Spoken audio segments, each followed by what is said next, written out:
It's good that we have some young people in there, you know. I think that all the new people that come in there, if they haven't been a member of parliament before, they're going to be having a learning curve to understand how things work, but that's a natural thing. And, you know, the guys who are making fun of the young MPs we have, well, they're about the same age as a lot of the troops that we're sending over to Afghanistan to fight and die for us.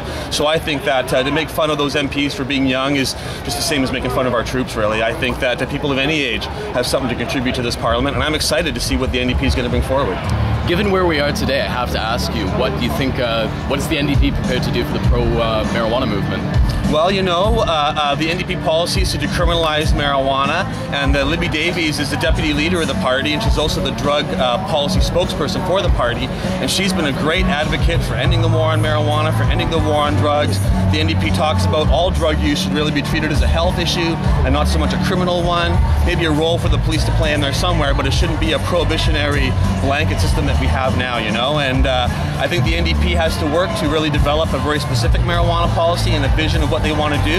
But I think they've been clear that they reject the criminalization of marijuana users, and they don't like the conservative technique of criminalizing everything they don't want. But I think the NDP hasn't really put forward a very specific vision for what we would do instead. You know, we've just shown a negative point of view.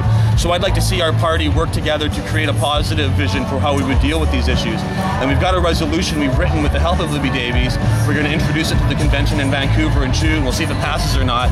But it's a little more specific about what we would actually do and how we would deal with the marijuana situation. Do you feel like the turnout today is significant in terms of support for marijuana legislation? Absolutely. You know, I just came from Vancouver where we have the big 420 rally on April 20th. That's not as big as this, but it's a massive event. It's one of the largest events in Vancouver. This Global Marijuana March Freedom Festival event in Toronto is, you know, 40,000 people, I'd say. It's hard to estimate, but in that range anyways. And it's one of them. Sorry.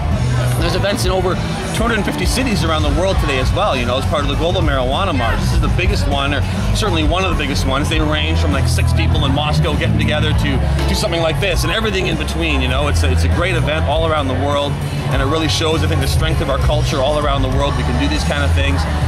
You know, I wish there was more politicians here. Libby Davies came to our 420 event in Vancouver, spoke to the crowd, you know, people all openly using marijuana, celebrating marijuana culture. She was the only mainstream politician there who was elected deputy leader of the opposition party now at a rally. I think I'm the only politician here speaking for a political party, but I think this is that people are missing an opportunity to speak to a lot of voters here, a lot of potential people that would be happy to see a real politician come here. It's hard to ignore this sort of turnout.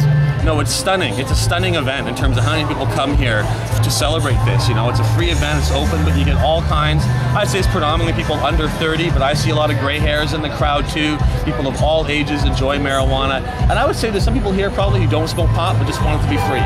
They're a minority of the crowd, you know, certainly, but you don't have to be a marijuana user to advocate for its legalization any more than you got to be gay or a woman or a minority to support equal rights for any of those groups, right? So I think our cause goes just beyond those who use cannabis. But definitely, it's an amazing show of support, and these people could be, or hopefully are, politically motivated. At our Vancouver rally, we really pushed to vote. It was right before the election. We encouraged everyone to vote and get involved, and having Libby Davies there was great. And I think there's a lot of good political awareness here as well, absolutely. Stephen Harper has begun his crackdown on crime already when he had the minority government, and he's promised to introduce and pass a series of tough on crime laws within the first 100 days of his administration, right? And these include things like mandatory minimums for actually one marijuana plant. People say 6, but with aggravating factors like being in a rental home or having children around, it's actually one plant to get you the mandatory minimum. Making marijuana brownies and other things also get you mandatory minimums. Dealing in small quantities of other drugs near where youth gather, which pretty much means the whole downtown east side of Vancouver. If you're trafficking in, you know, grams or half grams or whatever of other drugs, you could be going to jail for a year as well. I hope that the result of these laws, if he passes them, is that he builds an army of angry activists when they get out of jail from these sentences. Most of the people that I've met who become really hardcore marijuana activists or really care about it, usually it's because they themselves or someone they know either becomes a medical user and their life depends on it, or they go to jail unjustly and they get really upset.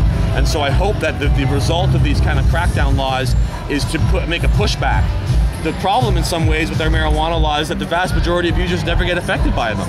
It's really a random kind of a process. You can grow and use marijuana in Canada, and if you're fairly discreet, probably nothing's going to happen to you. But if you do get caught, some really bad things can happen to you. And I think maybe spreading the net like that will actually result in more activists, people becoming more active and getting more angry when the drug war touches them more personally in a more direct way.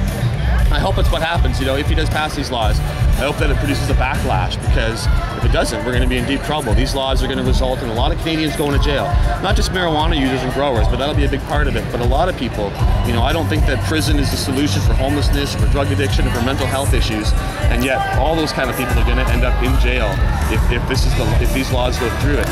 Middle class people who can smoke marijuana in their own home, they don't get caught smoking a joint. It's young people, it's homeless people, it's the marginalized kind of people who are the ones that ultimately get caught in these kind of nets and get the penalties that are really attributed to them. And so those are the ones that are going to suffer most under these new laws. I encourage everyone to join the NDP and get involved. I think the NDP is clearly the only party in Parliament that's really advocating for our culture. If you don't like the NDP, join a different political party is my message, because getting involved politically is the main thing. We need conservatives who are going to push within the conservatives for a more libertarian vision of conservatism, a more kind of a Ron Paul conservatism. I don't agree with Ron Paul on everything, but I much prefer his brand of conservatism to the George Bush, Stephen Harper, Theocon one. Yeah, there's nothing really worse than voter apathy, is there? Yeah, actually. So and we have a time to make a real change, So endprohibition.ca is the website for our group of New Democrats within the NDP who oppose the drug war, endprohibition.ca. And then you can also go to whyprohibition.ca, which is a nonpartisan overarching group. They've got great stuff. You can register in there, and then if you put in your postal code, you can contact other activists in your area, and if you're doing a local event, you can tell everyone in a 50-kilometer radius to come, and a lot of cool things like that. So it's really got some good technology on there. We're all about local events. Yeah, so whyprohibition.ca, they've got a really strong presence out west, but they're kind of lacking in Toronto. We need more people here. We got a lot more in Vancouver than in Toronto. So we want people to get involved in whyprohibition.ca. Then, of course, to find out more about Mark Emery and his situation, freemark.ca. He'll be in jail there until 2014, it looks like now. The U.S. has refused to send him back to Canada, even though he qualifies under their own rules. They've said his offense was so serious that he cannot come back to Canada until he's done all of his time. So he's going to be there until mid-2014. And so I talked about trying to make sure that we use his incarceration to make a positive difference, and that when he comes back, marijuana should be legal in Canada by that time. I sure hope so, or at least we're closer to it. Dare to dream. Yeah, exactly. Well, we got the courts on our side still.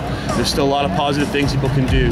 Even though we have a Harper majority, we shouldn't forget that over the last 20 years, we've gone from no hemp being grown in Canada, no bongs and pipes being available, no grow books or high times magazines being available, no marijuana being available, no medical marijuana being available. Over the last 20 years, all those doors have been kicked open, largely thanks to Mark Emery, but certainly not only because of him, but he led the charge on a lot of those issues.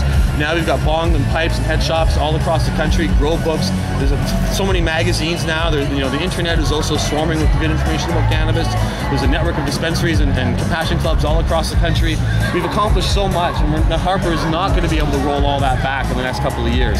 It's just not going to happen. We have to use the strength we have as a culture to push forward more, to make more openings happen, and to not let this conservative government make us afraid or despair, which is what I'm seeing a little bit in the marijuana movement, this kind of fear coming. Things are going to maybe get a little rougher, but we've been through much worse before, and we can survive and thrive. Yeah, everybody's come this far, right? Governments. Exactly. I don't see any difference today. We got a new government in power, but I see a fabulous sunny day. I think the winds of change are still blowing, and we can resist and make further progress, absolutely.